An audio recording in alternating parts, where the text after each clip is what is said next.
Hello. Good evening, everyone. Hope that everyone's doing good today.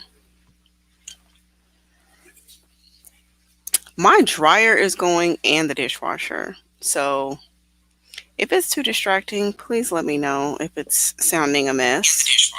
Oops. Hold on. Okay. That was me. So I can watch the comments on my phone. But yeah, let me know if it becomes a distraction a distraction. All right, y'all. I want to talk today about really open up dialogue. Hopefully, this can be a continuation of conversations about um, how Black women treat single mothers and how they talk about them and Black children in general, which is very unfortunate.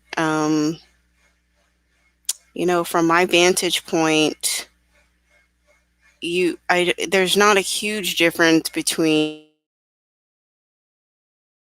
supposedly for Black women talk about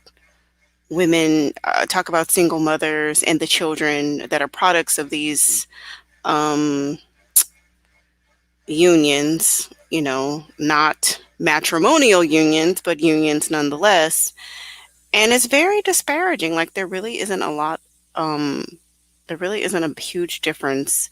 There's a lot in common with, I guess, just the Black community in general, sort of blaming single mothers on everything and blaming single mothers for their predicament and um, disparaging the children that come from these situations. And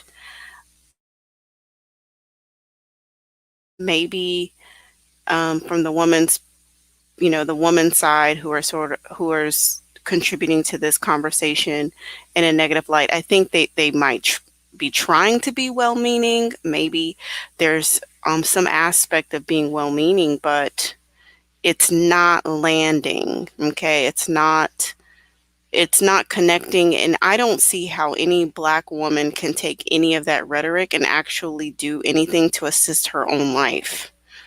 So, if you think about wagging your finger at a woman and telling her, you better not get pregnant by a dusty, okay, but if she's a 20 something year old or even a woman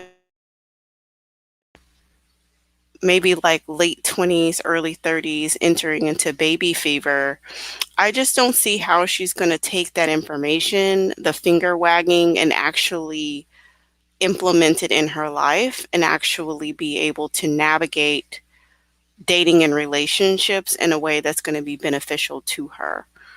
I just don't see it. So it's like the methodology or the thought process is to sort of double down on this abstinence forever, or um, you should have done better. You should know, when all signs point to many women don't, obviously. There's something that my godmother taught me or told me many years ago, which really bears to be very true. She told me years ago, she said, people like to blame single women as though they signed up for the life that they're living. Like, no man ever comes to you and tells you, hey, by the way, I'm going to impregnate you and then I'm going to abandon you. Like, that's not what's happening. Okay. And I think that there's a segment of the population that really believes themselves that that's what's happening. That these women are just being stupid. That the guy told them, hey, by the way, I'm going to abandon you. I'm not going to take care of the child, and I'm going to leave you high and dry, and you'll have to do all the work by yourself. Um, you know, okay, so great. Now let's make the child. That's not how it goes.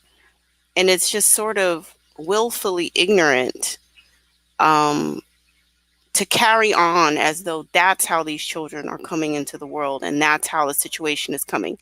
Now, there's this linkage to respectability that's contingent upon a man. So, in other words, like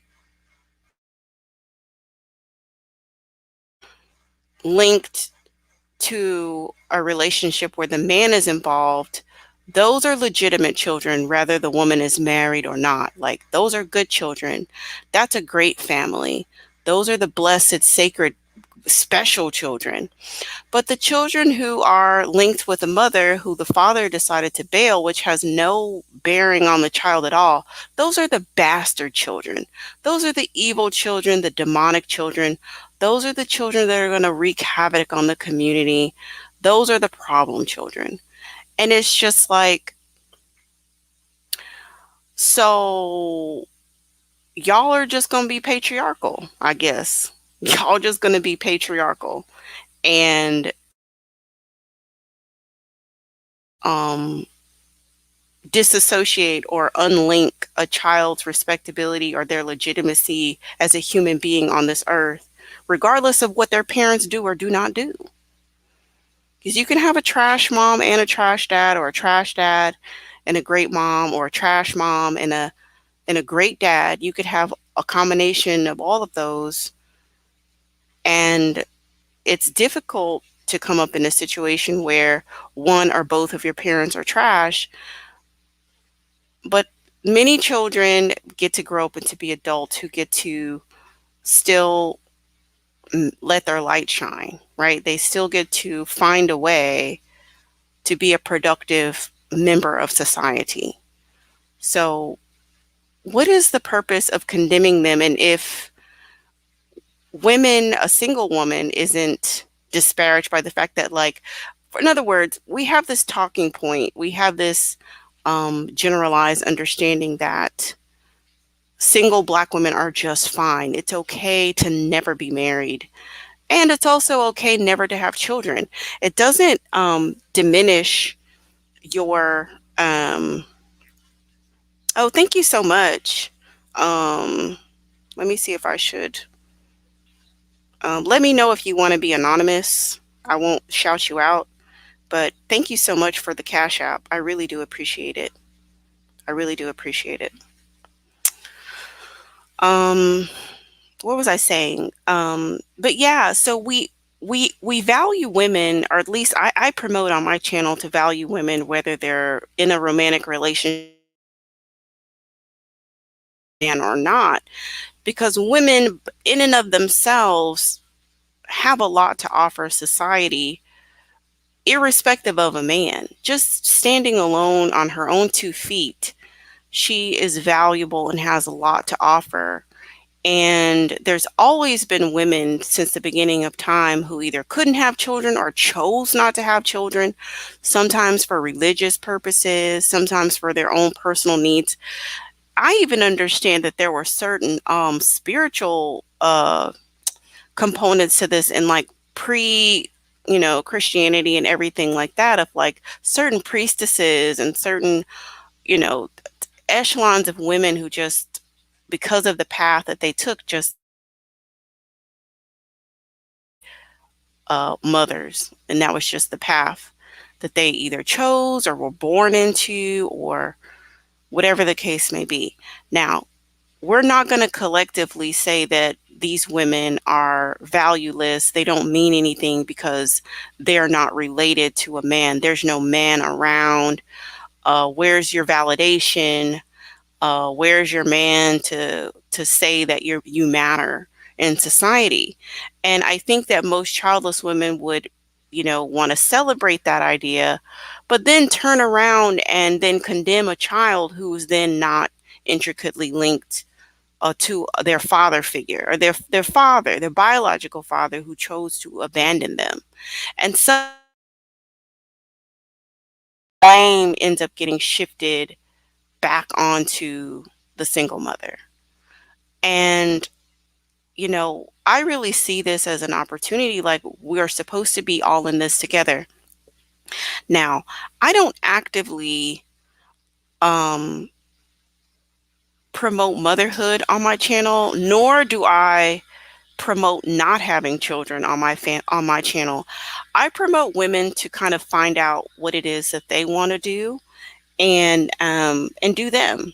You know, that's what I promote on this channel.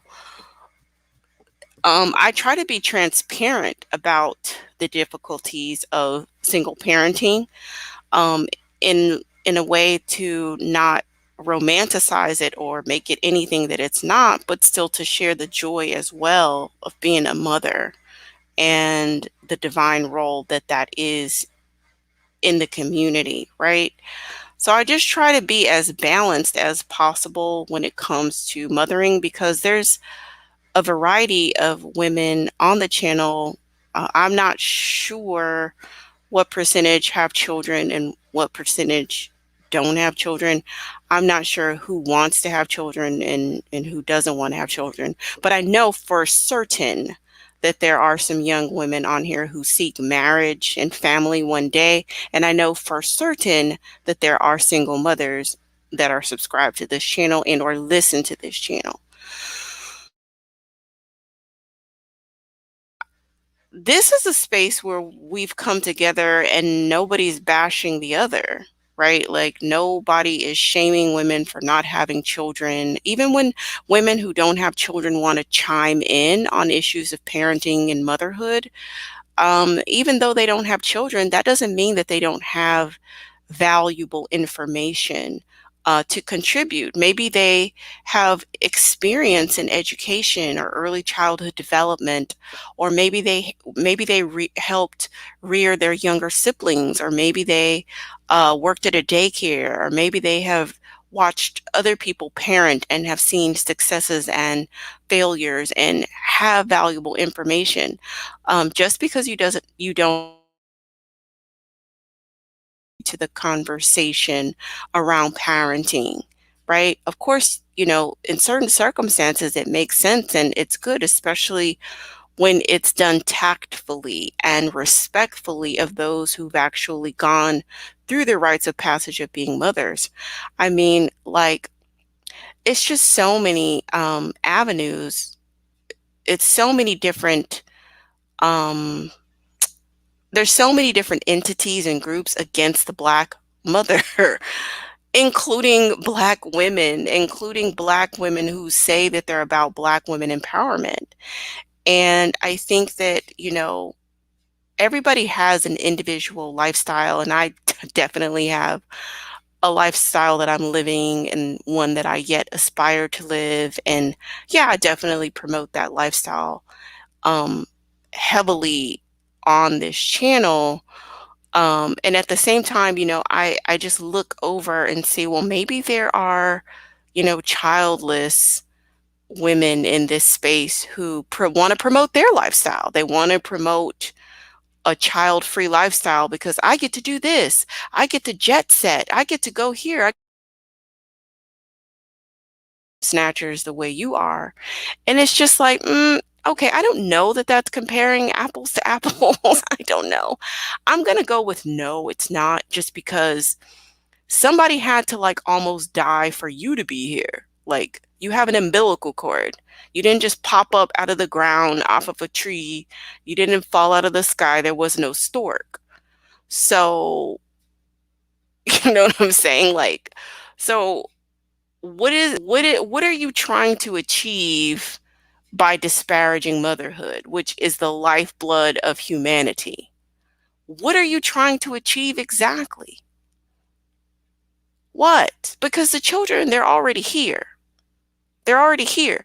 So you telling women, when you have a mixed audience of women who have children that are already here, and these children are, many of them are fully Black, right? And you know, there's a whole nother sector that demonizes boys. That we can kind of we'll put that to the side. Okay, let's just set that to the side. There's a segment that demonizes boys, but we'll put that to the side. But when you're a Black woman, supposedly empowered and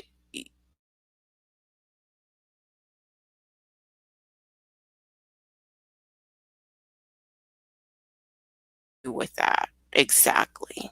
What do you want them to do with that information?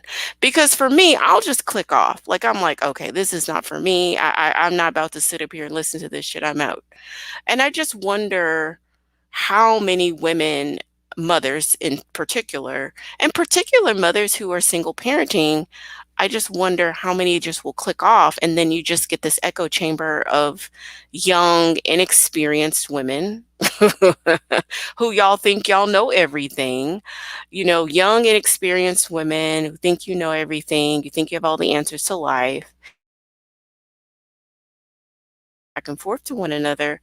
And you're missing the wisdom of the mothers, right? You're missing the wisdom of the women who could tell you, "Oh, I've been down that road. Let me tell you how that's going to be. I've done that. Let me tell you." You're isolating yourself from some very valuable contributors to the community, because I mean, you'd have to be a masochist to sit there and be disparaged by a little kid. You know what I'm saying? A young woman, rather. Like, I'm listen, y'all know me by now. I'll use my 2 feet and I'll roll up out of somewhere. I will roll out if it's not beneficial. Um, but it's extremely alienating, because maybe your intention is to try to warn other women about being a single mom. Let's just go with that. Let's just go with the premise that your intention is to prevent women from going out and being single mothers. Which, keep in mind, please keep in mind, the number of women who actually plan to be single mothers is very small.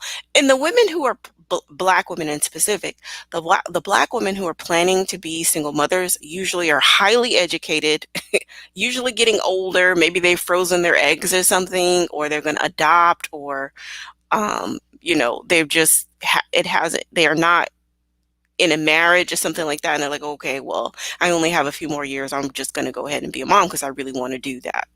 That number is very small in percentage wise. Most women aren't planning to be single moms. They just end up that way. Cece says, when girls and women can be kind to each other, we can learn so much. Yes. Oh, the sound is failing. I'm plugged into my chat box. I mean, I'm plugged into my actual what do you call it? Um internet box. I'm not on the Wi-Fi, so I hope that the sound um resumes to being good. Okay, and then Sissy says it is the father's shame for abandoning, not the mother for taking care of the child, or the child for just being alive. Yes, that's precisely what I'm saying, and you eloquently. Yeah, that's very eloquently stated. It's the father's shame for abandoning his post. And it's unfortunate that the mother who stays to parent is gets it from all sides of society, um the blame and the ridicule and the judgment, instead of support. You know, if I feel like from a generational standpoint, if we really want to change direction of really the course of family life, and that we mold and create as a society, we would really have to look at the support that we give single mothers. We'd have to look at it. I remember, I'll give you a little quick story time. I remember going out with this guy. This was earlier on when I first started dating after getting back into the dating scene. So I met this guy who was a single dad, and his daughter was older. He was older. I think his daughter was like early to mid 20s, and he was in his like late 40s or something like that. And he was like, basically, I I meet guys for lunch because I don't really have a lot of time in the evenings. So usually I'll meet for lunch when my daughter's at school. And so, he was like, "No, I understand. I'm a single dad, yada yada whoop de whoop." And then I made this comment to him and I said, "Well, your single dadhood and my single mom, they're very different because dads get a lot more support when it comes to being a single dad than women. People will literally watch women die. They will just watch quietly. You will be drowning." And gosh, I'm sorry. Ooh, I'm sorry. You'll be drowning and people will just watch you drown as a Black woman trying to do your best for your kids. And even weekend dads, a lot of weekend dads don't even have their fucking kids. Their mom has their kids, their grandparents. It's like a lot of weekend dads pick up their kids, take them to the grandparents, they do whatever the hell they want to do. They go back to the grandparents, they pick up the kids and take them back to the mom. That happens a lot. Or their new wife takes care of the kids, or their girlfriend, or whoever they're with at the time. Some guys keep women around just because they don't want to be bothered with their own kids. And it's just this girlfriend or their wife or whatever. That happens a lot. Or like when people see a dad parenting, he can be the most mediocre dad. It doesn't matter. Just the fact that he's breathing and there, people are ready to bow down and give him all kinds of awards. Like, "Oh my God, you washed your child's hair. Let me make an Instagram post about that." How many times do Black women break their back, neck, and fingers, braiding, twisting, and everything else for their kids? But it's just like, so what? That's just your job. Who gives a care? You don't get a cookie. A guy can wash his daughter's hair, put it in a ponytail, and they will like, he's the best dad in the world. So there's a lot of double standards when it comes to parenting. And when people, especially other women, see a man single parenting, they want to jump in and assist him. "Oh, well, he needs a life. Let me go ahead and get the kids for the weekend so he can go out. He has needs, he has desires. Let me go ahead and get the kids for the weekend." Or, "Oh, let me help out. Let me just drop food off." And this guy that I was on a date with, he basically validated everything I said. He was like, "No, you're right." He's like, "It was easy for me." He was like, "It was easy for me to single parent. I always had help." And I'm like, "Yeah, I know." And he was like, one time he moved into these apartments and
Okay. All right, I'm back. I lost a lot of folks. I'm sorry, y'all. My computer is old, and I didn't realize that the battery was going dead, and so it took forever to reload. So please forgive me. I don't remember. Oh yeah, so I was just telling you about this guy who was basically validating everything I said about the difference when the community sees men as a single parent. They see him as virtuous. They see him as doing the right thing. They see him as um, doing more than he should, right? Like, oh my gosh, you have to change diapers and fix bottles in the middle of the night all by yourself? You poor little baby, you poor guy. You know, people have a lot of compassion. People look at single dads and they think, how can I help? What do you need? They're ready to jump in there. They're ready to assist with everything, rather, especially be as daughters with doing her hair, and taking her to do girly stuff. Like they're ready to jump in there. But the same community will look at a Black woman struggling and they'll be like, she should have chose better. That's your fault. No compassion. That's what you get. And when she has a son, people aren't trying to run to her. Well, let me get your son and let me take him to Home Depot and, talk to him about some tools. Or let me get your son and show him how to shave. Let me get your son and, you know what I'm saying? I need to change my oil on my car. Let me take your son and let him come with me and I'll talk to him about cars. Nobody sees a Black woman with a son and jumps in and try to assist her. They just let's see what he comes out to be. They just a lot of times people project a lot of negativity on them. They don't look at her and ask themselves, how can I help? They look at her and criticize her for her situation. What did she do to run this guy off? What did she do to create the situation for herself? When the same people will look at a man with a daughter and think, oh, well, he probably doesn't know how to do her hair. Let me get her. I'll just braid her hair every Sunday. Yeah, there'll be people that'll do that. Sit up there and take care of the baby's hair the whole time until she can do it herself. And they won't even complain about it. They won't complain about it. It's a huge double standard. Now, you would think that the Black woman empowerment space should be a refuge where Black women can receive validation, compassion, and understanding from women who say that they're about Black women. There's a huge population of Black women who are single mothers. We should get refuge there, right? You would think. We get the same criticism within this community that we get in the greater community. Where is it safe for single Black mothers? Where? Can anybody point and tell me where? Besides the Afrocentric Woman channel, where else is it safe for Black single mothers?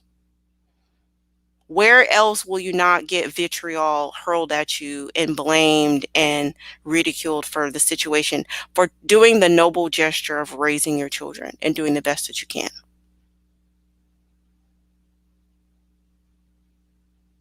Where?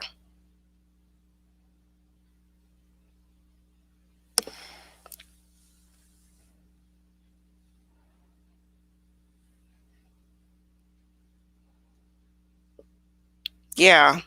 Yeah, it's usually people say that she should have chose better. She should have chose better. Well, we've come to the conclusion. We already know that if women are limiting themselves to a particular pool, there's not going to be good to choose from. There's just not going to be enough good to choose from. So the odds of you ending up with someone who is inadequate as a father and a husband is high. The probability of you being abandoned is high because the abandon rate among Black men is high.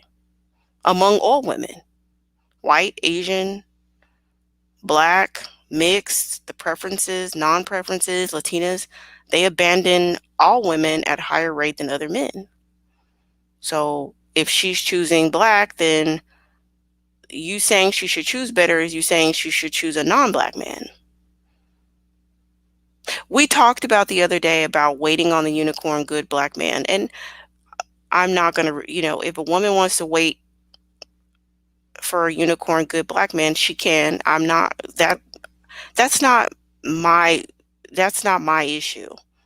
I'm not going to be like, "Oh, don't do this. You need to do that. You need to nah, do whatever you need to do, but stay safe, Stay safe and stay sane and stay in a good situation. And if you want to wait and sift through everything and try to find something good, then, more power to you.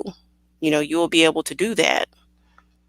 But my suggestion would be don't bend your standards because you feel like you've waited too long, or don't bend your standards because you felt like, well, anybody will do. I just want somebody. That would be my only advice. But if you want to wait, then go for it. But yeah, that's what I wanted to come on here to talk about today. I wanted to open up dialogue because I'm hoping that, I know of a handful of single mothers who are subscribed to the channel and who do comment from time to time, that you ladies can self-identify and you can start telling me your experience as well, so that, I have more perspective to share on this. I do think that single mothers are almost afraid to talk. I've been in a chat room where uh, a woman called a child a dusty baby. These women called children, newborn babies, dusty babies. And I was appalled. I'm like, this is really happening? And you are really condoning this?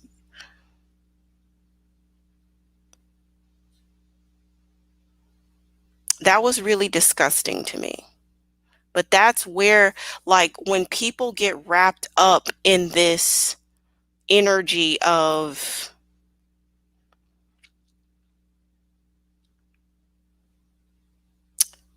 it's a I don't know how to explain it exactly. Part of the energy is that black men are inherently bad, and that is an ideology, right? They're inherently bad. They're born evil and bad. And with that ideology, children who come from black men are automatically demonized, okay? And then black boys at infancy are automatically demonized. I do not subscribe to that ideology. I don't. So that automatically keeps me out of certain circles because they are not conducive to my mental well-being, okay? And ideologically, we are not fundamentally the same. We may have similar grievances, but our methodology, our approach to life is just very different.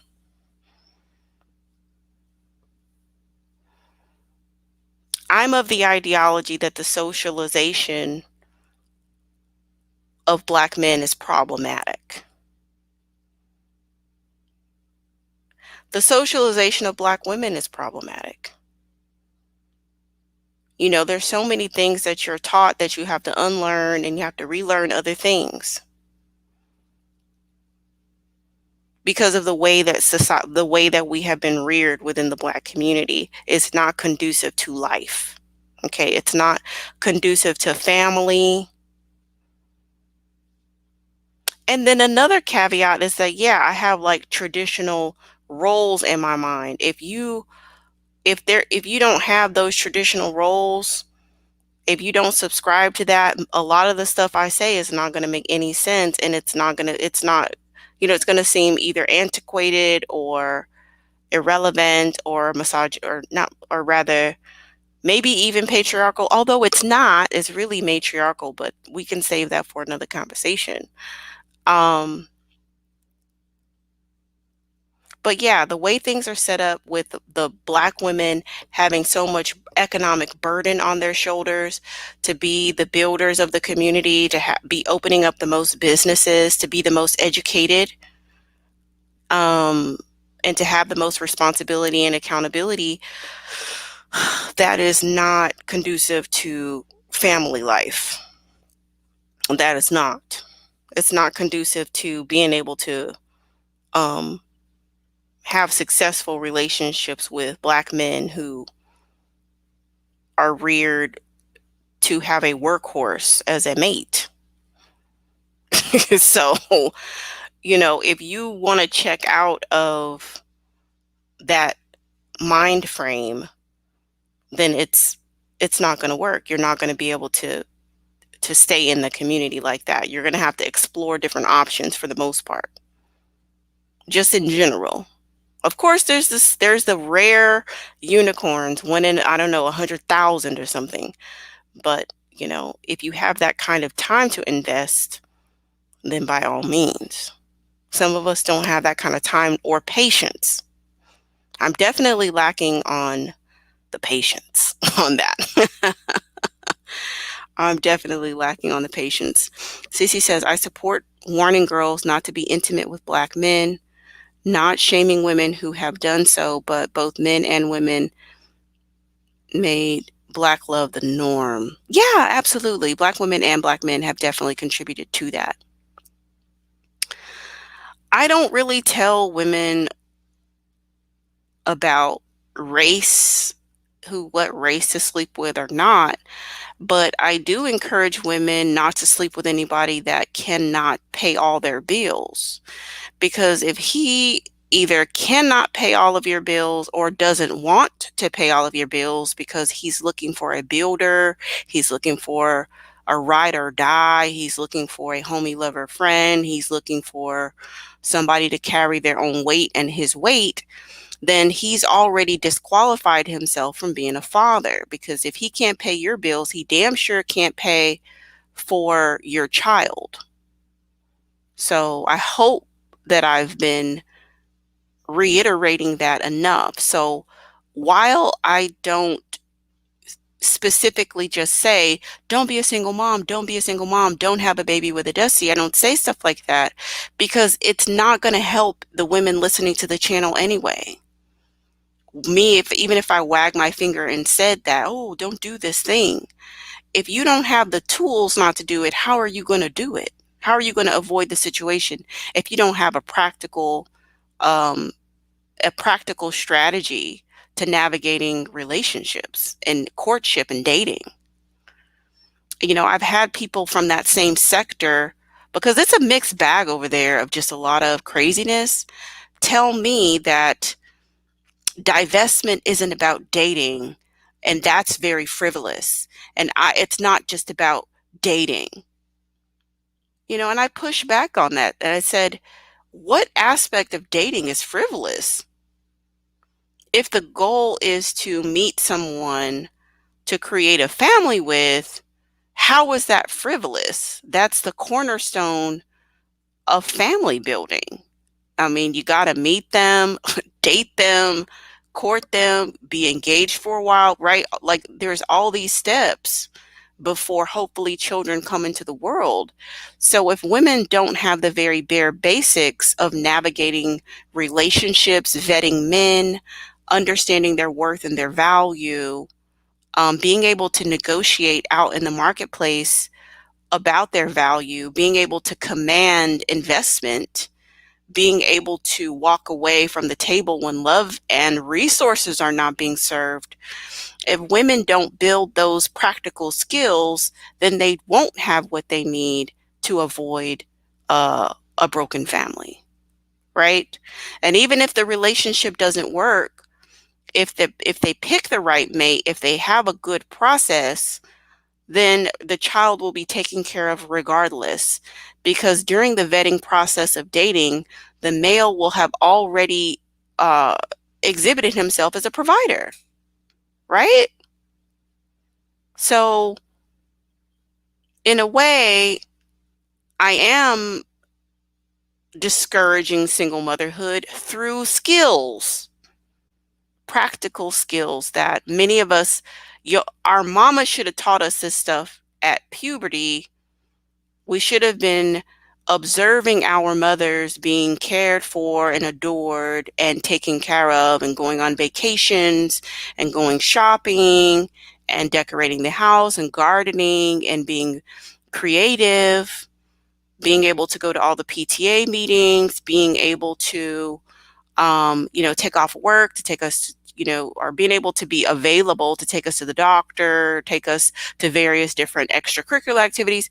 We should have all observed that growing up, but we didn't. Most of us observed our mothers being workhorses and mules, right? So this is the collective experience of Black women. So then you throw them out there and you're like, choose better, do better, don't come home pregnant. How many women are taught on prom night the only sex education they received was don't return to this house pregnant? They weren't given condoms. They weren't given any education about how to avoid pregnancy. Nobody was taught about ovulation and about when you can get pregnant. Nobody was taught about these things.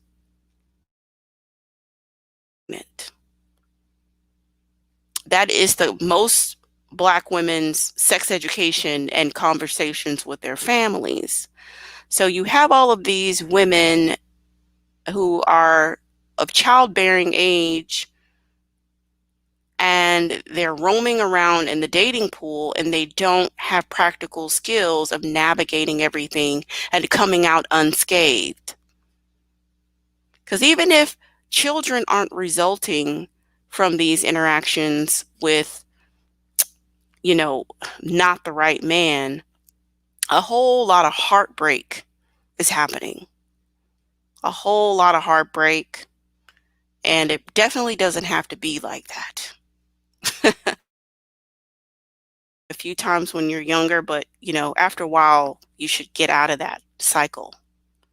But without practical skills and guidance and a strategy not to be in the perpetual cycle of love bombing and heartbreak and abandonment, some women aren't able to escape it.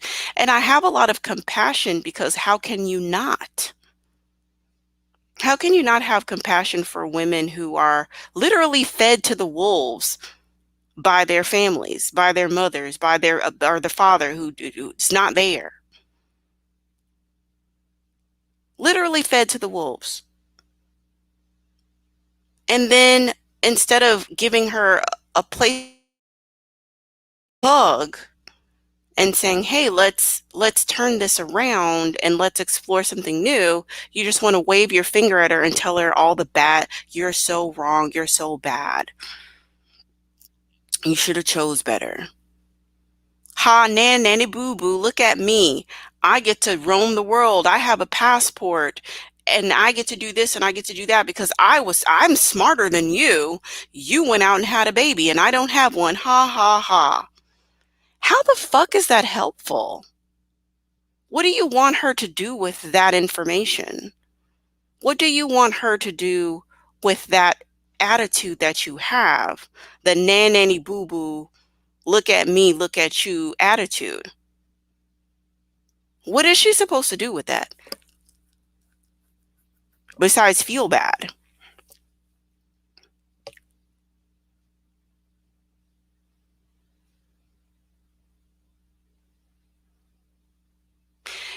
We have to get to this place of celebrating um, women's good choices and celebrating people's circumstances where they are because, even when someone's like in a difficult situation or they're like struggling in a particular area, a lot of times encouragement will be what it takes to help motivate them to the next step. Like I have one kid, right? One child. Some women have three children. Some women have three children by three different fathers. Never have I and never will I elevate to myself to, "Oh, ha ha ha, nanny boo boo. I have one child, you have three. I'm smarter than you because I got my life together faster than you and I learned my lesson." faster than you did. And you are on baby number 3 and you still haven't learned your lesson. I'm so much better than you. How would I be helping her if I were to do that? My thing is, look, okay, so these 3 babies are here. The babies are here. So my question is to you, what do you want to do with your life right now with these 3 babies that are already here? Do you want more children? Are you done? Okay, if you want more children, how would you like to bring the next child into the world? What do you need from what you've learned and what you can imagine for yourself? What do you need to succeed in having a better family life for the next child? Are you ready for the next child? What are some things that you would like to have in place for this next child?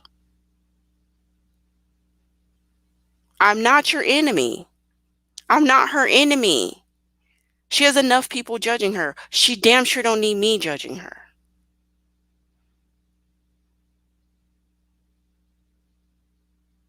And if these children are feeling abandoned by one family member or from one parent, what good does it do for the collective community to then condemn them and to some extent abandon them?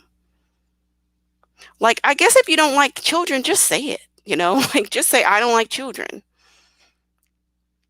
Like, if you don't like children, I guess you just don't like children. But I just don't know how you can be for community and not be for Black children, because the Black children are the next generation of the Black community. And if you think the Black community is in a shit poor condition, it would behoove you to invest in the children. It would behoove you to invest in the people rearing the children and supporting them, asking them how you can support them. Because aunties matter, uncles matter, big cousins, neighbors. How old is the saying, it takes a village?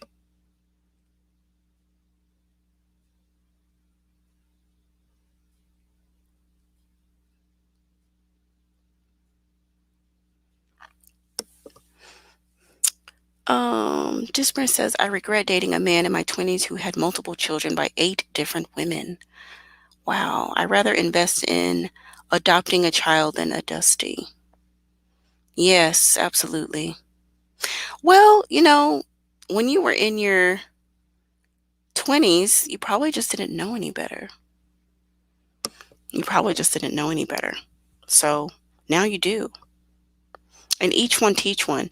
I think there has to be a way that we can impart wisdom in younger women without alienating the children that are already here. And that might be a challenge for some. That might be a challenge for some. But I think that it's a challenge worth taking on. How can you educate and impart information onto women without alienating the children that are already here, without disparaging the children that are already here, and supporting the women who already have children who are already here? The answer might not be immediate, but it's worth thinking about. How can this be done? There's got to be a way. I'm a solutions-oriented person. There's got to be a way that this can be achieved. Because I think of myself like, I'm one of those people where it's like slow to the race. I do things like slowly. I don't mind the long way around, because I feel like for me, it feels better, it feels more sustainable. So yeah, I hired a nutritionist and I have a trainer. Do I know women who go get a BBL and a tummy tuck? Yeah, I do, because they're not even about that life. They're not about to go to the gym and bust their ass the way I do. They don't want to do that. They want to take a pill, they want to go get lipo, and they want to be done with it. And so I really try my best not to alienate those women on this channel When I do talk about fitness and exercise and dieting, well, I don't really diet. I just have like healthy nutrition. When I talk about those things, I try to talk about them in a way that's very lifestyle oriented, that's not going to alienate the women. Because I do know women who, you know, there's whole conversations about, you know, oh, I want to get my boobs done. How many cc's do I need? Or like, oh, I'm going to get this done and then that surgery and that one and the next one. Or, oh, I've been struggling with a couple extra pounds. I'm just going to get, weight loss surgery. And to me, that's really drastic. Wow. Wow. How many, have you exhausted everything? That would be my question. But there's still, I think, information that women who would prefer those medical interventions or cosmetic interventions, there still has, a way that we can all still find common ground and not alienate the other. Like, I don't want to disparage people because they want a boob job and lipo and a BBL. To each their own. Okay. I'm just learning to love the boobs I have because I don't like the idea of something foreign inside of my body. But some people feel okay with having something foreign inside of their body, So I think about it like that. Like, how am I able to achieve providing level up content without alienating women who want to go that route, even though that's totally not the route I'm doing, right? I'm doing everything the slow, long way to the finish line, you know, because it's something that I personally value. But I don't think it's the end all be all way to um, get to, the physical appearance that you desire, right? I guess that's what I'm trying to say. Really, the guy blatantly said he would never marry. Red pill ideology is not working, but I really love you. I didn't love those other women. Okay. Oh, y'all are talking to each other. I learned never again. The same KS is now trying to get black men back in the church. The thing about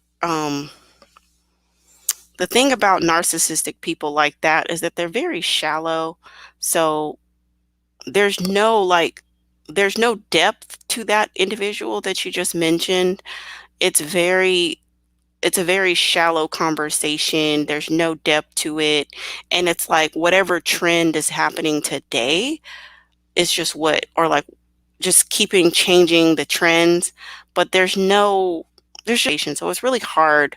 Like, I can't take anything that person takes serious. I can't take anything that they say seriously because for me, I respect depth and profoundness. Those are the things, and character. Those are the things that I respect about people. Um, Intellect, character, morality, an internal compass, having something value to offer society, having something valuable to offer humanity. And that individual doesn't have anything valuable to offer to society. Nothing. Just blah, blah, blah, shallowness. And yeah, so microwave, Pop-Tarts. I would prefer a full meal than a Pop-Tart. And that's just like Pop-Tart information. And it's not even like consistent. It's just like one day it's a Pop-Tart, one day it's popcorn, the next day it's, Cheerios, the next day it's something else, a Twinkie, something else shallow and nutritionally void. That's how I see that individual, you know. But anyway, the audience. Well, I've talked about that individual's audience. I've talked about the growth of that particular channel on this channel as a representation of where we are. Black men can, and mammies as well. Mammies can come in and be like, not my brother, not my son, not my husband, not my uncle, not my grandpa. They can black men you to death. But the truth of the matter is that show is proof in the pudding that we have a massive collective, okay? We have a massive collective of males who identify with that particular brand of trash bag logic. It is pervasive in the collective. And I think that the good black men who want to identify themselves, if they cannot even get their own brothers together, they can't even control them. So it's like if you can't control them, then they have to be controlled, by the same entity that y'all be marching in the streets against, because every other day somebody's getting, sent home to on the sweet home chariot, right? And so then you want to complain about that, but nobody can control that collective. And that is the collective mentality. Why you can see at the growth, you could see in the choir of how large of the audience that is there, and how many, if you just poll 10 random black men and ask them um these questions, or even maybe not ask them how they feel about stuff, but just ask them, like, are you married? This could be for men in their 40s. Are you married? What do you think about marriage? Do you expect your wife to pay half the bills? Not if you ask a black man, do you think your wife to pay half the bills? 19 out of 20 are going to say yes. You know what I'm saying? Or 48 out of 50 are going to say yes. Maybe 49 out of 50 are going to say yes. So the the ideology is pervasive. If you say is child support the most evil system in the world, most black men are going to say yes. Most black men are going to say yes. It's so evil, it's so bad, it's so horrible. It's the bane of our existence. Child support.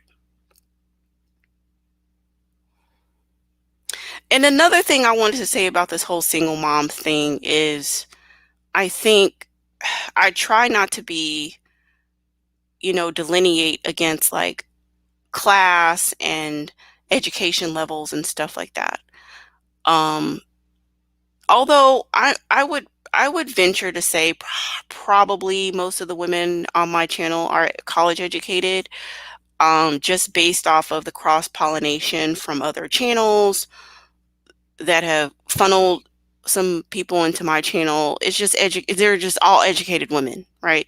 So educated women tend to attract other educated women.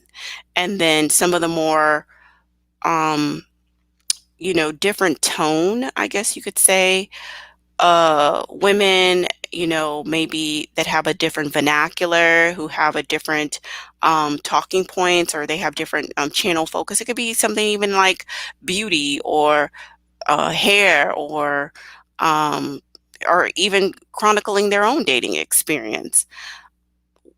Women of their same education level are going to be attracted to their channel. Okay, that's just is what it is, because when people listen to people's conversation, they're attracted to what is familiar to them. It's very like, it's more unlikely that someone is going to hear someone talking in a way that doesn't feel comfortable to them. It doesn't feel like it would be a friend or somebody that it's likable to them, that they just sit over there and consume that information. Now, maybe we should do that a little bit more than what we do, but nonetheless, most of us don't. So for these women to kind of lump all single mothers into these uneducated women who can't do anything, because one of these women said, well, oh, because she made this mention of like, oh, there's this one woman that she talked to, one single mother who told her I couldn't afford a passport for my child. And then she's like, that's why y'all don't need to be having kids. You can't even afford a passport. And I'm like, girl, what are you talking about? My daughter has a passport, and I've already taken her out of the country. It literally, we just came back from a trip. It wasn't international, but it's like, this is like her third or fourth airplane, ride. And it's like, girl, what women are you talking about? You're lumping all single mothers into some group like we're some destitute, you know what I'm saying? Like uneducated, destitute group of people just because we're single mothers. Economically, when you don't have the dad participating with you for the child, you are more strained. You know what I'm saying? Like, if I had support, only God knows where I would be right now. Like, I don't know. I would be light years ahead of where I'm at right now if I had support, because I'm just now successfully dug myself out of the financial hole that I was in due to lack of support. Right? So now I'm out of the hole, stabilize and move on to the next thing. But destitute, no. Like, my child has a path. So I'm just like, maybe you're limiting yourself to a very small pool of single mothers to gather these ideas, and then that's why you're thinking that these children are this and burdened and this and this and that. You know, I don't know. But expand your horizon. Get out there and meet other variations of single mothers so that you can have a broader perspective of single mothers and understand and think and maybe ask yourself, how can I help? What can I do to contribute to the situation instead of condemning? And I think even before that, just ask yourself, what are you trying to do? What is the purpose of you speaking on the situation at all? Because if you want Black women to be partnered up, or if you want them to bring children into the world with a stable provider man, that's not the way. That's not the way. So you need to go back to the drawing board and you need to think of a better way to try to achieve your goal, because that's not going to help them. One thing I'd like to do, I don't know how I'm going to do it. I probably need to pay somebody to do it because I'm not going to sit up here and take all these clips. I used to watch Paternity Court all the time. Maybe maybe it was the pandemic I was watching it. I haven't watched it in forever, but I used to watch Paternity Court. And the number one phrase on Paternity Court from both men and women was, I didn't have a dad. And so I never imagined myself here today. You'll hear the men say, well, my dad wasn't, the males, my dad wasn't there for me. So um, I want to be there for my child, even though meanwhile they're not.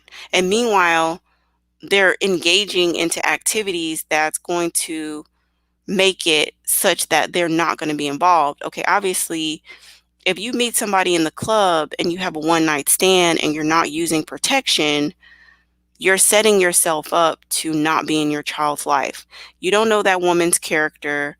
You don't even know if she lives in the state. What if she is there visiting for the week and she's going back to Hawaii some damn where, and you live in Florida and she's going back to Hawaii and she's going to take the baby with her. So by the actions that you're taking, you're setting yourself up to, you're engaging in activities that's going to increase the probability that you're not going to be in your child's life. But that is the number one phrase that I hear on that show. Well, my dad wasn't there for me, but I never thought that I'd be in this situation, or I didn't want this for my son or my daughter. I didn't want this for my kids. Or sometimes it'll be both parents, or sometimes these people will be coming out of foster homes or foster care, and they were like, yeah, I didn't have anybody. I didn't have any family. And all I want is a family.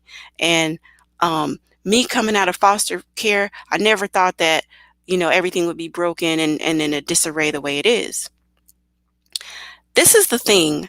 These people are sincere in what they're saying, and the fact that there is a part of them that wants a stable family, and there is a part of them that wants to bring children into a world where they are a unit. It's sincere, but the background that they have isn't conducive to actually achieving what they want to do. You know what I'm saying? There's so many different things that they have not processed through, and and and they're not correlating the behavior with the desire that they have. That there is this desire to have a family, but you know, the the activities is not adding up, and then also the skills. The skill set that it would take to navigate dating and relationships. They just didn't have the skills. They didn't have the relationship skills. They didn't really know how to pick a healthy partner. They don't have any clue about what a healthy relationship is. So they're just kind of roaming about in the dating pool and ended up in a very predictable situation. It's actually, this is the thing, for especially some of these ones who are coming out of like foster care and some really, really, really tough situations. Um, it it almost makes sense that they've repeated the pattern. In other words, like you you're very likely to repeat the pattern of the environment that you have come out of. And if you were to have created a healthy family, that would be the anomaly, right? That would be the rare anomaly if you managed to create a healthy family given your background. And I think that maybe not to that extreme, but into some essence, that is the exact situation that many Black women are in. It's almost, they're destined to create this situation based off of the environment that they have come out of, right? And not having the navigation relationship skills and being able to vet a quality provider. Because what are Black women taught? Don't request anything. Don't ask for anything. There's so many women that I'll even talk to who still feel uncomfortable receiving anything from a man, and they think that, well, once I get married, then he'll start to do all these things for me, or once I have his child, he's going to transform into a different person and he's going to start providing, when in actuality that's not how it works. That isn't how I have observed things to work. Either they are a natural born provider, they provide for you and the child, or they are not. Either they're consistent with you, as consistent as they are with you, is will be similar their consistency with the child. Are they able to be present with you? Then they have ability to be present with the child. Do they look out for your health and safety? Then they will be able to extend that to the child. And are they really enamored with you? Because if they're really enamored with you, then whatever comes from you, there's a love that will spill over. But if you're just in the meantime, between time, right? If you're not able to understand when a guy is using you as a filler space, which a lot of guys do, they'll just use you for the time being because you're convenient, maybe you're pretty, maybe you're good in bed, or you cook for them, or some type of benefit that they can extract from you in the meantime, between time, but they're really not head over heels for you. You're just kind of filling up space until they find something else to do. Well, God forbid a child come out of the situation when that is how they feel about you.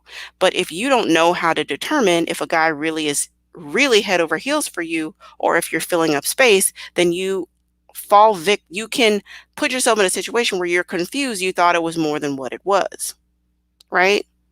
So it's really more so about skills and practicing than it is about some type of like moral failure of the woman, because a lot of these women are getting into situations where they're sincerely thinking that it's something that it's not.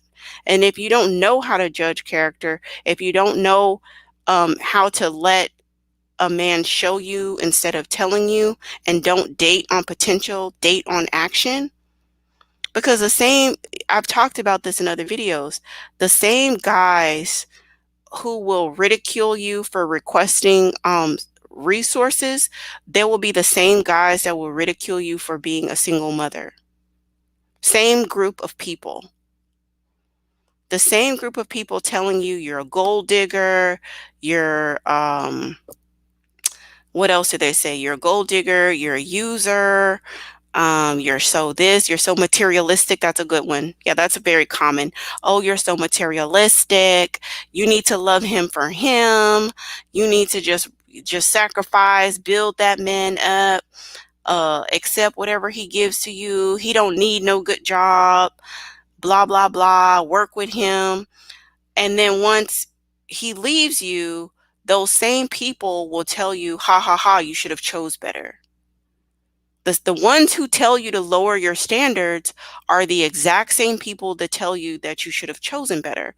So what I encourage on this channel is that you tune those people completely out, because they will have you chasing your tail. They will have you in a tailspin. They will have you confused and in a bad situation. No, no, no, no, no. Over here, I encourage you to request a lot of men. If you ask him for $100 and he runs away, that's perfect. That's a good thing, because now you've saved yourself the time. You don't even have to um wonder how he feels about you, because now you know you're not even worth $100 to him. So there's your answer. That's really the best vetting process, is to ask for some resources, or just wait around. And if he's still not trying to do anything to improve your life, nothing except for extract, extract, extract, and take up your youth and your beauty and monopolize your time, you already have your answer. Bada bing, bada boom. You've dodged a bullet. You successfully dodged a bullet. So now you can rest assured that you're only going to be able to be with a provider. And if a man will provide for you 9 times out of 10, he's going to provide for that child. If a child comes from whatever y'all have going on, whether it be a serious relationship, a whatever relationship, or a marriage, he's going to 9 times out of 10 provide.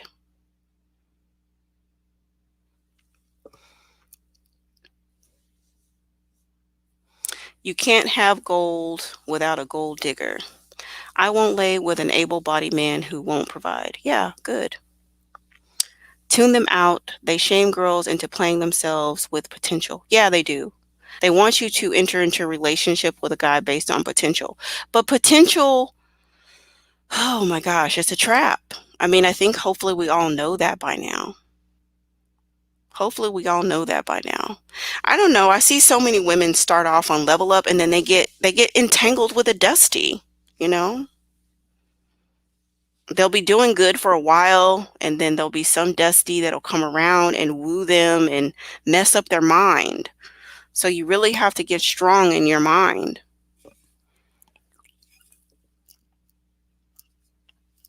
And be analytical about things. Think about how something's going to benefit you, and think about what is the next best move. I was even reflecting on, man, like 3 bags that I've blown. One recent, I'm like, man, even if you let your emotions get out of line for 5 minutes, you can blow a bag. You really have to stay on top of that emotional control so that you don't block your own blessings, and that you're able to think about what is the next best step. What is the next logical thing that I need to do? Even though this person has said something that irritates the shit out of me, is it worth losing the bag over this irritating situation? And only you can answer that question, right? Only you can answer that question, because you know how much you're willing to navigate, and you know if the offense was blockable? Was it an offense that should just be put in a timeout? Was it an offense that you just need to smile and be quiet and say, I'll get back to you on that? So that way you can cool down and think about the next logical step. That's definitely what I've learned as of late. But yeah, if anybody catches this replay, um, and you are a single mother, I would love to hear your experience navigating the Black woman empowerment space, which I just learned that's what it's called, like maybe a couple of weeks ago. I didn't. I would say this is like the self-preservation sector. But that's fine. Black woman empowerment, Black woman self-preservation. I would love to hear what your experience has been navigating this space as a single mother. Have you felt supported? Do you feel that you have a place where you could talk about motherhood, where it's safe? Um, Gosh, I just feel like so many single moms don't even come out and talk until they get remarried, for fear of whatever, fear of people looking at them away or feeling, a way about them. That once they get that validation from remarrying or, finally getting into a marriage, then they're like, oh, okay, great. Now I can talk. And even sometimes those women will be disparaging um, other women, even some childless women or whatever, because they're like, oh, well, I'm married now. So I have now I'm redeemed, I guess. I'm redeemed because somebody married me. So anyway, yeah, I want to hear your thoughts about that, and really anybody's opinions. You can hit me up on Instagram. You can hit me up in my Instagram DM if you have conversation, or if there's something that you want to share publicly, leave it in the comment section so that we can keep this conversation going, because I know it's likely to come up again, because sometimes it's subtle shade towards single moms, and then sometimes it's very overt. When it's super overt, I just leave. I just leave wherever it is online, because I'm not going to sit up and listen to that. I'll get a gist of it, and then sometimes I'll hope they'll be like, okay, hopefully that's all they're going to say, and then they'll just move on. But no, sometimes they go on and on and on and on and on and on about it. Oh, I'm living such a great life because I don't have kids, and ha ha ha. Well, yeah, I don't know why y'all would sit up and choose to do that, and da da da da. Go to, and it's like going to the where clinic to get something terminated isn't the answer either. I mean, it is an answer, but it shouldn't be the answer, because that means that you've gotten into a situation that's not lucrative for you, and now you have to do something drastic. I would love to put you in a position where you don't have to make that kind of drastic decision, because it won't be anything that you're dealing with, because you will have eliminated the dusty before you even get to the bedroom. Like, the dusty should never make it to the bedroom. Broke boys don't deserve no. I know that's right. Like, that's the type of energy I'm on. Like, you shouldn't, like, how did he even get in there? Whatever. We go out, we have drinks, da da da da, things happen. I understand. I get it. Trust me, I get it. But I just don't think that, telling women that, oh, go to the this and that. And then I also don't think it's sensitive to call it the chop shop and shit like that. Women who make those kind of decisions, they have spiritual and emotional scars, and it's not, this abstract or, very lighthearted thing. They're women who have prayed about it and cried and cried and cried about it, and feel so torn about it and ultimately make whatever decision that they make. And so when you have other women who are extremely insensitive about it, it's just on. If there's no place where Black women should get compassion and empathy, it should be in the Black woman self-preservation space. It should be in the Black woman empowerment space. When every other place, every other corner of the internet is devoid of compassion for the Black woman, this should be where they can come and find it,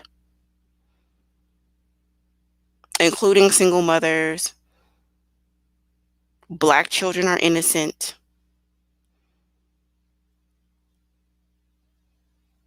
They shouldn't be condemned. They shouldn't be disparaged. They should not be dehumanized. They need love. They need village. They need a village. They need support. And the people rearing the children need support, whether you have children or whether you don't, or whether you want to have them or you don't.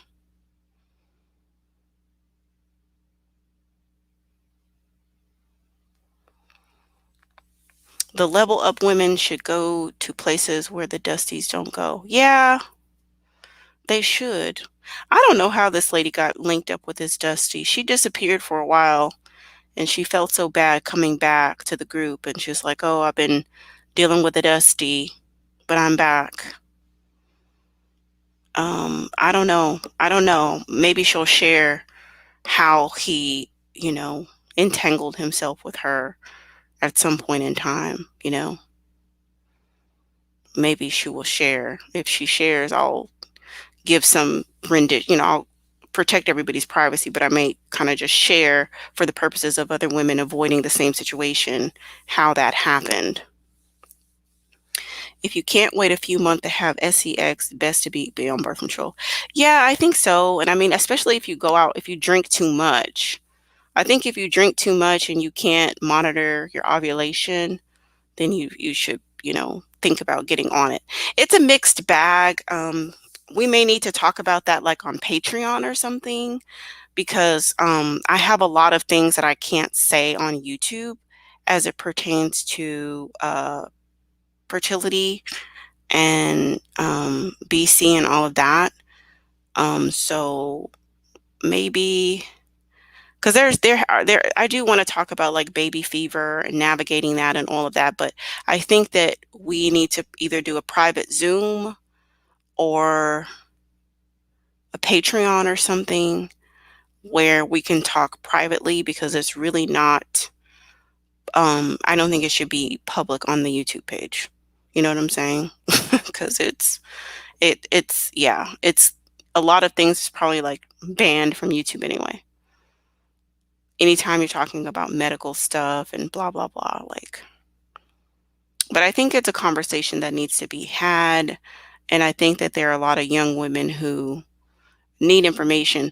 I'm specifically I specifically want to make sure that women who want children one day um, know how to protect themselves. You know what I'm saying? Because you can think, hopefully you can hear what I'm saying. You can think that you're doing something good for yourself in the short term, but you could be really hurting yourself in the long term. So there's just so many pros and cons and different things to balance out and to weigh out as you make those decisions. And it's very important to know, what do you want ultimately in life? Because yeah, anyway, we can table that for another day. Some of the Dusties are average at best or below. And, oh, girl, I'm trying to tell you, the same hypocrite will provide and break his back for the woman they want. Yeah, sometimes. I've seen that. I see dust within the first hour of conversation. Dusties hang out where events are free or dirt cheap. Yeah, they do, actually. They really do. Yeah, I don't really end up um interfacing with a lot of dusties for those same very reasons. And then another thing that helps me is that I don't deal with guys who exhibit a low effort. So if you're not willing to um do the initial heavy lifting of the dating, like planning the date, um, calling, setting things up, pursuing me. If you're not putting in that kind of energy, then I'm not going to be receptive to you, or I'm not going to be responsive at all. I'm just going to probably back all the way off and move on. So I think, like, as far as desirability is concerned, that is a good way to know if you are truly the preference, if you're truly desirable, if they're willing to do that heavy lifting and they don't just lay back in the recliner chair and let you do all the work. If you're doing all the work, you're picking the date, planning the date, hounding him about his schedule, um, da da da da, and then all he has to do is show up, like you've put yourself in a very masculine role. And a lot of guys will take a free lunch. You know what I'm saying? Like, hey, you're going to give me something that I don't have to work for. I really don't want it, but I'll take it if it's free. It's kind of like, when you go to those fairs at the park and they have like little stuff at the table, you would never buy it. You know what I'm saying? Like a thermometer and a cup and a t-shirt and a wristband, one of those rubber wristbands that has a company logo. Like, even if it were 50 cents, you wouldn't buy it. You're like, I don't need that wristband. I don't want that wristband. But if they're like, hey, please, I want to tell you about my company. Like, I'll give you these products for free. You're like, okay, whatever. Sure, I'll take it. And you'll take it. That's how guys are. If you'll give it to them, they'll take it, but they wouldn't pay for it. You understand? I hope y'all understand what I'm saying. So don't give it to them. Let them pay for it and work for it. I think that that's a great way to leave this stream. Don't give it to them for free. Make them work for it and pay for it. And with that, I bid you farewell. Thank you for tuning in, and I look forward to reading your comments in the section. If you haven't yet, please do subscribe to the channel. I appreciate you.